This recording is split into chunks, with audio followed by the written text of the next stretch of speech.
Yo, The Higher Grounds Philippines, Bagansa. Nandito tayo ngayong gabi, Curfew Bar, Dagupan City. Shoutout sa lahat ng pumunta. Shoutout sa mga sponsors na tumulong para maging posible ang event na to. At syempre, shoutout sa may-ari ng venue na to sa pagpapahiram. Curfew Bar, mag-ingayo! Yeah! Isa, si Boss Bonnie palagi nandito sa likod natin. Nandiyan lang siya sumusuporta. So, Pinas Astig, unang bara tournament, pang-apat na laban ngayong gabi. Sa kanan ko, mula Tarlac City pa, mag-ingay para kay Felio Chapo! Felio Chapo Kaliwa ng pala Hope yun, Street. tangina. Sentiments Clothing, Smooth Clothing, mga tropa sa likod, sa harap, sa kanan, sa kaliwa. Yee! Kaliwa pala yun, kaliwa pala yun. Sa kanan ko ulit! Galing Muntinlupa, mag-ingay para kay Drian! Yeah! Kaya nga pala, Muntinlupa's Finest, kultura natural. Yun lang. Okay, nag-decide sila sa sino mauna. Unang banat, Drian, makinig oh. Yo! Taga Muntinlupa, tumayo! Malamang nasasabik sila. Oo, sa Manila, nakapwesto. Ngayon nasa sentro, ngayong inaasinta. Usapang bars, bueno, heto, isa. Pinatawag niya yung taga-metro para lang masukatan kita. Rambulan sa pagin! Inad ako na ito sa FB. May balak ng stock ang gago. Chinek ko din sa spam lately. May pangalang Felio Chapo. Nung nakausap ko na, sobrang cringy. Parang autistic na tao. Kaya pala initial mo FC kasi feeling close ka masyado. Total feeling close to. Tapos mamamaalam ka at magluluksa mga kabaleng. Di makikilala yung sospek. Pagkat dayo ang salarin, pupunta pa ako sa burol mo. Alam mo ba kung anong gagawin? Feeling close, pues ako pa magsasarado ng pintuan mong may salamin. Ang sarap mong sakalin. Tangina angas-angas. Kala mo talaga, solid yung bar. Tanong, gaano kahirap umangkas na sasabihin sa karera sumugal? Wala ka pa rin napatunayan. Aba, hanip nun par, ironic na bumabatel na sa teritoryo, kahit sa ganto wala kang lugar, o wala sa lugar, pero parehas pala tayong dayo. Kaso ikaw lang mababanatan, kasi kung nire-rep mo teritoryo, ba't sa Bagansya na pasalang? Aba, may katangahan, lumaki sa streets siyang kaso, mali na yung napili na tambayan, kaya di na to aabot pa sa oblo, dito pa lang yung tatakalan, ano? Naliligaw yan ang landas, maling pinatapak pa sa stage kasi mapalugar, manukarera, puta wala yung way, salungat sa ago sinusundan. Sa pagkabanunag stay, pues di mo kailangan balik ta rin ang damit, you better know your place, tangina. At yun ang hubad na katotohanan na dapat mong matanggap. Tol, kinakantot ka pa lang ng realidad pero agarang ka ding nalaspag at ang pinakamasaklap ni hindi na mayagpag kasi andito ka sa liga kung saan walang may pakikapagwak. O ganyan din ako dati. Sa mga tao, mukha akong syunga. Pero wala akong pake kasi ako'y manunulat, tumutula. O di yun biro. Sinasabi ko to para lang mas matuto ka kasi kung binabalak mo kaagad na tumigil, please lang. Ituloy-tuloy mo na, nandun yung pinto. Unang banat para kay Felio Chapo, makinig ko! Game! FC, Felio Chapo. Nice bars. Congrats, lakas nun par. Kaso ginamit na yun ni Guts. Tapos inad ko daw sa FB yan. Gago ang wak mo. Oo, inad kita. Pet lover kasi ako. Bago ko tarantaduhin itong MC, like kung sa tingin yung kamukha niya si Nikki. Siya daw ay undefeated big boss. Matatakot na ba ako? Madalas sa kanya nakikinig mga yak host. Mga mababang linya ay pasado. Mga dala niya pang makikita the whack jokes. Tapos magyayabang na sunod-sunod panalo. Pues ako'y parang nagtitipid lang na source sa akin ka makakatikim ng talo, game! Yeah! Pero paano nga ba naging undefeated yan? Di ba tinalo ka ni Chobalot? Siya pa mismo dumayo. Mga tira mo na supal na wala yung pagkakupal mo. Home court mo na, binadibag ka pa. Medyo brutal, no? Nagmukha kang Iran na binomba ng Amerika dun pa sa mismong kuta mo. Napahiya, nag-choke, At binrasuhan ka pa lang nagawa, nagmukmok yung pinaluhang tanga. Ngayong sumasabay ka sa aking alon, dapat kang kilabutan, aba. Paano mo ko malalamon? Sa balot pa lang nabilaukan ka na! At di ba mismong battle nyo, inaya mo siya ng suntukan? Para kunwari may bayag. Tapos maya-maya pati linya niya nakalimutan nung alam niyang papalag. Lumabas pagiging takot, nawala yung pagiging gigil. Nung pinukpok ka na ng balot, lumabas pagiging sisiw. Ano, game? Yeah! Tangina, maghamon kasi ng suntukan kahit di naman kaya. Para lang masabing matindi yan. Hoy, huwag kang gagawa ng isang bagay na di mo kayang panindigan. Pero alam mo bang, nabisto ko iyong pagiging engot, pre. Kaya pala nag-aamon ng basagan ng mukha. Gusto lang daw niyang maritoke. Gusto lang palang pumogi. Eto, payo para pumogi ka, tol. Tuwing umaga yung tinitimpla mong kape, haluan mo ng katol. Ako, di naman ako kagwapuhan. Pero di ako ganyang nilalang. Tinan mo nga itsura mo, pre, mukha kang kababata ni Adan. Madalas pa yan, mamersonal. Pag nag-spit, may halong inig. Tapos sasabihin na malinis daw siya bumatel. Gago, bano ka mag-isip, keso tagos daw sa damdamin kada sinasabi niya yung baho at dumi ng kalaban. Gago, di kami bilig. Paano di tatagos yung mga sinasabi walang filter yung bibig? Puro pa daw yung technical. Woo! Gago, wag ako. Tigil-tigilan mo nga pare yung pagpapakara mo na kesyo maganda daw pakinggan. Pag purong technical, halata na may pagkabano. Kung puro ka lang technical, it means marumi ka maglaro. Ah! Pangalawang banat para kay Drian, makinig oh! Chok ako kay Chok. Tama yung narinig mong into. Tanginang to, clickbait. Wala pa nga yung video. Gago. Okay! Battle niya against Silver. Sobrang worksheet mga par. Binigyan na ng chance sa liga ni Sinyo pero di pa rin naging star. Tapos lyricismo daw, inaangat. Wow, galing mo magpatawagar. Tangina pinabattle na sa bar game kaso di pa rin makagain ng bar. Kasi sabi niya doon, pisputulan niya ng daliri para habang buhay nang nakagang sign, ha?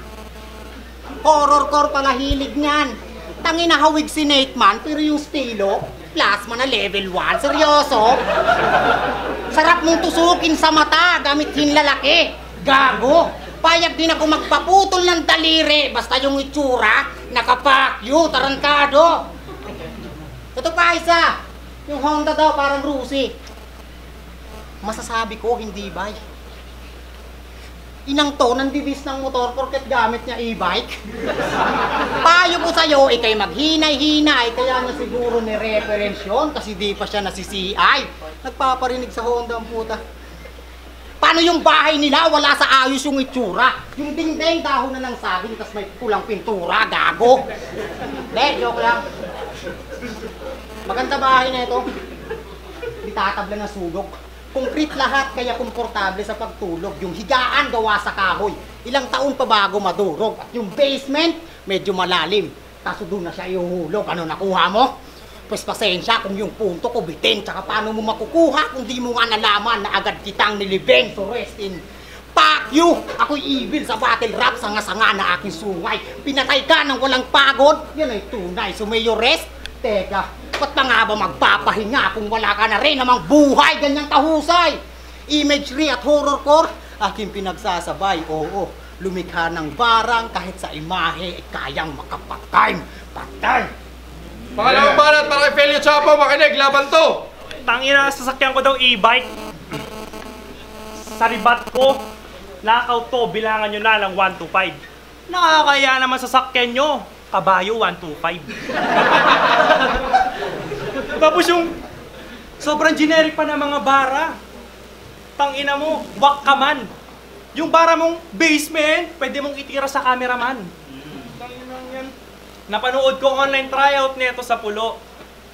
At ang masasabi ko lang, ang labo ng camera mo! Ba't di mo patapon sa basura? Tanginang cellphone yan, sarap ibala sa basuka. Dilaw na nga yung ngipin mo, tapos ang labo pa ng kuha. Blurred yung kamuwak, yung written, talagang malabo ka makuha. Hampas lupa lang pala, tapos ang lakas mo pang mang-bully mate. Cherry Mobile na nga lang, cellphone mo, hindi pa fully paid. Sa amoy nitong gago, ikay mapapa-atras, nakakabanas. Oo, nagtunog na harsh para sa MC'ng napaka-trash. Sir, kuhanan mong maigi para malinaw ang kada kuha ng shots. Nang makuha mo ng malinaw kada tama ng shots. Gago ang weird mo. Alam ko napansin nyo. Oo, sunod-sunod na nga yung shots, kaya ka nahilo. At ang napili niyang kalaban sa online tryout, solid. Grabe. Tangina ka, pinag-aksayan mo ng oras si Martri. Pero, nahuli ko yung kanyang pakay. Kulang ka sa untog na kesyo. Idol daw niya si Martri. Napakaraming palusot. Alam naman natin na si Martri, sikat. Nahuli ka bugok. Pumitiran na maingay na pangalan para kanyang pangalan maging matunog. Kung ganyan lang yung gagawin mo, malamang bagsak ka sa mga hurado. Ayos ka din mamili ng makakalaban no? Yung pangkamukha mo. Lap trip pa daw to kanina sa biyahe. Buti na lang naawat. Kasagsagan daw ng biyahe, nagtatatalon si pare. First time daw makakita ng dagat.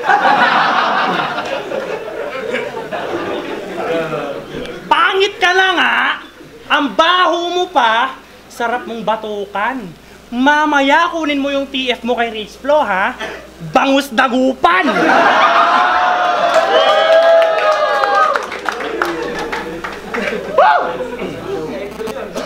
Tila! Nakalimutan kong matalo para bang nagka-amnesia. Kung tingin mo ngayon pa lang ako magkakamali, dun pa lang ikay mali na. Tingnan natin mamaya kung yung mga sinasabi mo ay talaga ba na mabisa. Sa round 3 natin pag-usapan yung mga ninakaw mo na linya. At Bicolano din tong kalaban. Tulongges at mangmang pormahang supot. Salot na masangsang tugmaan mo ay sobrang easy. Banatan na pang banban kahit ngumuya ka pa dyan ng sili, di ka bubuga na maanghang.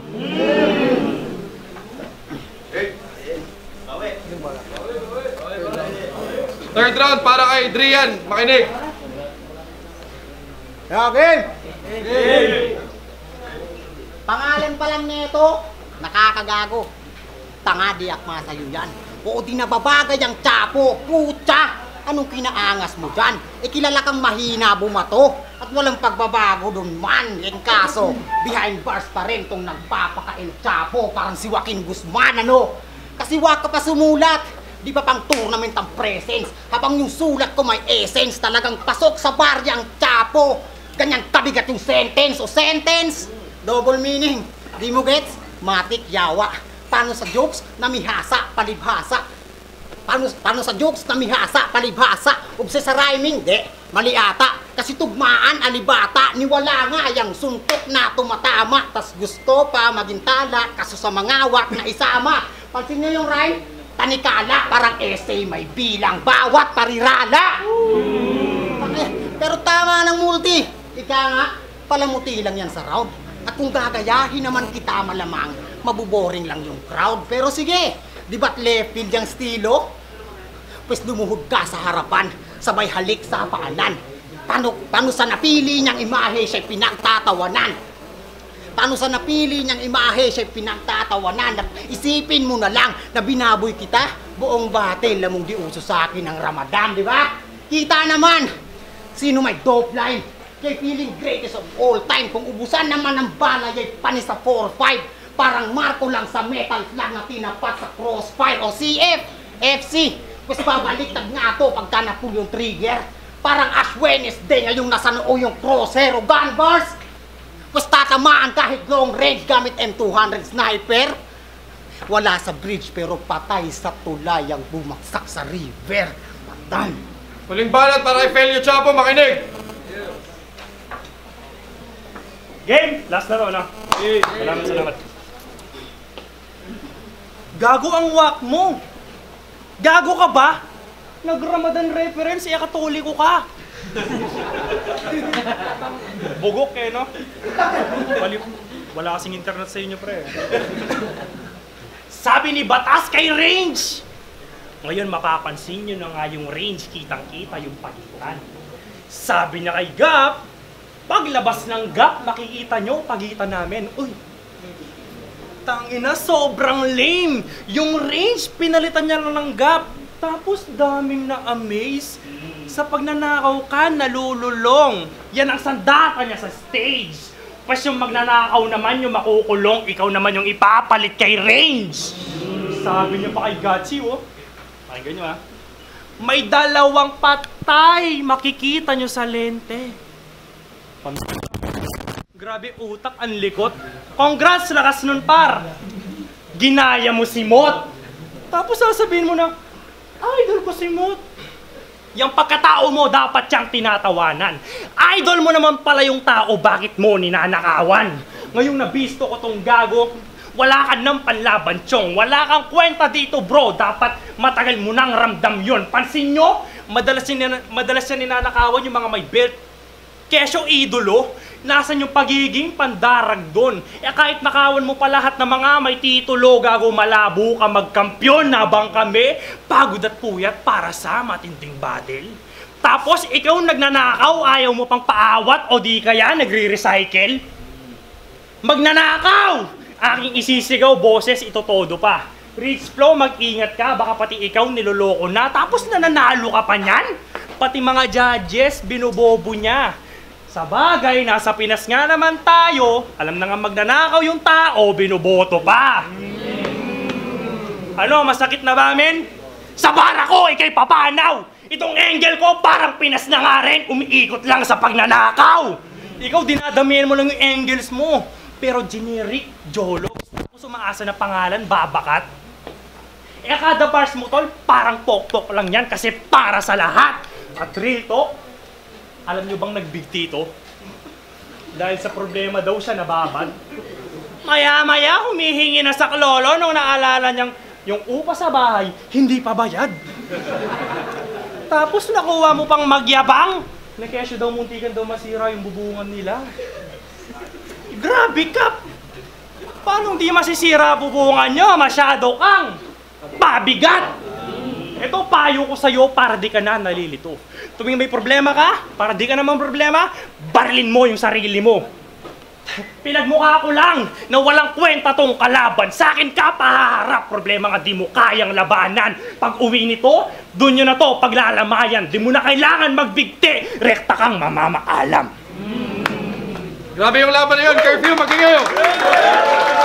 Good luck, judges. Siya pala, ayun. Siyempre sa Dope Soul, sa walang sawang pagsuporta kay Lester Avines, nandyan lang siya. Siyempre, shoutout ulit palagi kay Boss Bonnie para sa pagpairam ng venue Curfew. Siyempre kay Sir Aris Meliora, kay Mayor Liam Susara. Siyempre, maraming salamat. Yo! Felio Chapo, laban kay Drian. Grabe yung laban na yun, Pinas Astig, unang bara tournament. Boto ng hurado, 5-0 para kay Felio Chapo. Yo, shoutout nga pala sa BRC, Sentiments Clothing, Smooth Clothing, sa mga bagong kaibigan natin dito, kay Kuya Brutal G, kay Kuya Rich Flo, sa lahat ng production ng Pinas Astig. Yee! Salamat. Shoutout din Muntinlupas Finest, Kultura Natural, Pasbagan sa Sunugan, for 001 Battle League, kay Psycho, kay Bro Gerald, kay Boy Sanib, sa Maginaw. Outcast nga pala ulit, shoutout ulit sa Curfew at saka sa Pinas Astig. Binoto ko Felio Chapo kasi parang all 3 rounds binoto ko si Felio Chapo eh. Pero props kay kay Drian kasi yung mga battle niya nakita ko para applicable siya dun sa mga kumbaga pwede siyang ibanat sa kahit sinong MC basta pwede mo siyang kaharap. Yung kay Felio Chapo kasi direkta lahat kay Drian yung tama. So parang doon ako nag-base na parang kahit sumusuntok sila pareho pero yung tumatama talaga na dumidikit dun sa kalaban yung kay Felio Chapo kasi maraming suntok na binato si si Drian, kaso parang yun nga, para applicable siya sa ibang mga MCs na kung sakaling bilang para siyang kumbaga filler bars na naipon, parang yun yung pinagkumbang-umbay niya, pero magaling yung pagkakatahi ng mga bawat rounds nila pareho. Siguro nakain lang siguro siya ng stage presence. Kasi yung stage presence si Felio Chapo talagang kinakain niya yung tsaka medyo mahina yung dating nung kay Drian kasi mahina yung boses niya. Tsaka hindi nakukuha ng crowd yung karamihan sa mga binabato niyang bars. So yun, all 3 rounds binoto ko Felio Chapo, pero props sa dalawa. Yo, MC Chito, THT, ABR. Binoto ko si Felio Chapo kasi dire-diretso yung rounds. Yung punches, maganda yung round, well-rounded siya, okay yung mga lines niya. Good start kay Drian, pero grabe ang lakas ni Felio Chapo. So all 3 rounds, Felio Chapo. Yeah. Yo, Nuts nga pala ng Ambrosio Boys. Binoto ko all 3 rounds, Felio Chapo. Siguro kinulang lang ng kaunti si Drian, pero overall performance, malupit pa rin parehas. Shoutout sa parehas na Butler. Pero binoto ko, mas lumamang lang talaga ngayong gabi, Felio Chapo. So, yo, what's up? Ako nga po pala si Bullet. Yung binoto ko, El Chapo. So, yun yung binoto ko. Compare kay Drian kasi kita naman na talagang preparado, pati stage present kompleto. Konti lang naman talaga yung nilamang, pero talagang mas preparado lang si El Chapo ng solid talaga. Yun, all 3 rounds El Chapo. So, round 1, binoto ko si Felio Chapo. Bagya lang siya lumamang kay Drian ng konti. Tsaka round 2, halos sa punches, halos magkasing bilang lang rin sila Kaso, DJ Gag, syempre, pala representative ng presensya ni Felio Chapo. Maraming salamat, boss. Round 3, Felio Chapo.